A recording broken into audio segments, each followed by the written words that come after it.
Just imagine for a moment, you've been given a second chance in life. Here you are, you've got this great opportunity to completely erase your previous life. All those mistakes you've made, all those silly things you said and did. It's been given to you, this chance to do it all again. You've got a second chance to have a crack at life. I'm sure many of us would love that opportunity, wouldn't we? Many of us Generation Xers or Boomers, or maybe those a little bit younger. We would love an opportunity to erase the silly things, the bad choices we made in life. But what would you change? The list is endless, isn't it, of the things that we've done in our life that we think, oh, goodness me, what a bad choice that was. Why did I do that? Oh, I regret that so much. And then on the other hand, there's things that we're probably totally satisfied with our lives. Great memories, things we've done, people we've met, places we've been, choices we've made that have been absolutely fantastic and have worked out brilliantly for us. So you've got that gift, let's call it a gift, where you've been given a second chance in life. Would you take it? Or would you reject it and say, no thanks, I don't want a second chance. I'm so happy with the life that I've made for myself. I've got a great job, great family, great house, comfortable, got a nice pension. But what about the other people that probably haven't had such a great life? They've made tough decisions. They've had a rough life. It hasn't been easy. They've struggled. But now they've got that opportunity to erase that and have a second chance. What would you do? I know with me, I've been talking about the last couple of uploads that I've made. I've been talking about employment and the big decisions we have to make when it comes to our employment. Do I become self-employed or do I work for a company? Big decisions that we've had to make. And if I had to change anything, or if I have any regrets, I kind of regret my school years. I found secondary school quite difficult. Yeah, it was quite difficult. And the reason that it was quite difficult for me particularly is because I suffer from dyslexia.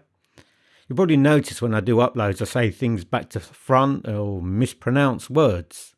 But when I was at school, I realised that I wasn't a very studious person. I didn't like studying. I didn't like reading books. I was a hands-on type of person. I enjoyed watching people work.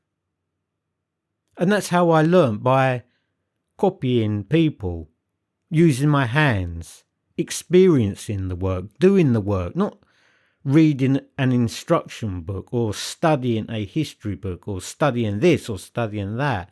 I just couldn't study. I like to work physically or, like I said, experience it. So that's sort of one regret I had about school. But you're born with those things. There's nothing you can do about those type of problems that one may have. And I say in my case, I struggled at school with dyslexia. I've still got it. It doesn't leave you. Like I say, sometimes you type something down and you're thinking in your head what you want to write down. So you type it down or you write it down or something. Then you look back at it, what you've written, and it's completely different. The words aren't what were in your head and what you thought you were writing down. It's a completely different word. You have to check it and change it. You have to do that all the time, constantly check what I've written, or otherwise it just doesn't make sense. B's and D's back to front, or when you're counting, you're sort of using your fingers all the time. So I didn't particularly enjoy my years at school, but that doesn't mean I didn't enjoy my years working. Like I said, we had a big event when I was 17 when my family decided to move to another country. It's not easy emigrating at all. Especially at that age when you're just starting your career as a working adult. You have to go to another country and you have to learn their culture. You have to try to learn their language. You've got to find work while you're there. And it's not easy. It's not easy finding work in your own country. Imagine what it's like trying to find work in another country. A country that's known, or an area that's known for having massive high unemployment. So what do you do? Do I regret it? No, I don't. Not at all. Would I do it again? Yeah, I probably would. Maybe at a different age. I wouldn't go as a younger person, but probably a little bit older. But to experience another country, it's good. Broadens your horizon. It's great learning about another culture, etc. So in that aspect, I wouldn't change it again. And I certainly wouldn't change my choices that I made, that I wanted to do as a self-employed person. Generally, I loved it. I loved working out in the gardens. It got harder when I hit 40. It was hard in that heat of the sun of July and August. I wouldn't change it. Wouldn't change it for anything. I call myself Lone Wolf because I've got a lone wolf type of personality. Like they call the Sigma male. I like being alone. I like the solitude. I like thinking for myself. I like making my own decisions. And that is perfect for a self-employed person, that type of scenario. Wouldn't change it for anything. Absolutely nothing. Well, you've got employment and you've got a boss looking over you, telling you when you start work, when you leave work. Oh, terrible. Hate that. Come on, 9 o'clock. Why aren't you here? I want you to do overtime this weekend. Can you come in Saturday and Sunday? Give us an extra 4 or 5 hours. Then you've got your co-workers to deal with. Backstabbing you, talking behind your back. Oh, obviously some you think are good, nice people. Are they really your friends? If you left, probably would forget about you in 5 minutes, wouldn't they? So I'm glad I chose to be self-employed. Loved it. I'm still self-employed now. Like I said, when you get older, you realise when you're self-employed and you're doing hard physical work that your body can't take it. Your body needs a rest when it hits about 40 years old, because it's at that age, 40 odd years old, where you start getting the aches and pains and you start realising that, I can't do 10 hours a day anymore. 20 and 30s, you've got all the energy in the world. But once you hit that magic 40, it changes. Really does. Aches and pains start appearing. Oh, you can't get up so quickly. Your back hurts. Can't lift things up anymore. Can't push things around anymore. Just physically, you can't do it anymore. So when you're sort of 40 years old, you have to start thinking of your future. Widening out. Thinking of other things you can do. Can I do this? What about that?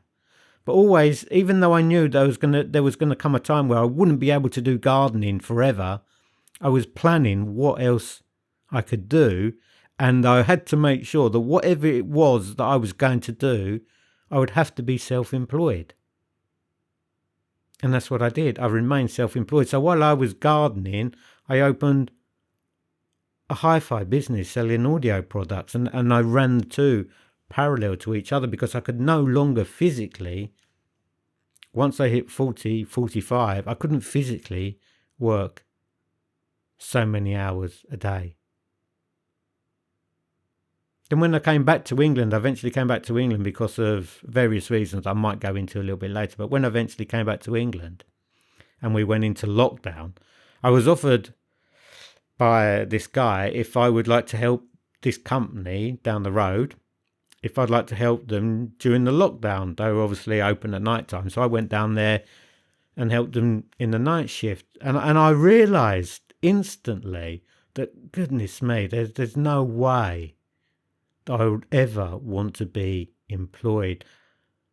So if I was given the second opportunity to wipe the slate and do it all again, I wouldn't change a single thing. I would totally, 100% stay a self-employed person. Because when I was in that company for the lockdown period of, I think it might have just been coming up to 3 years, 2.5 years, 3 years, I was helping them out for. And I wasn't employed by them, but I just saw the staff that they employed, and it was dreadful. It really was.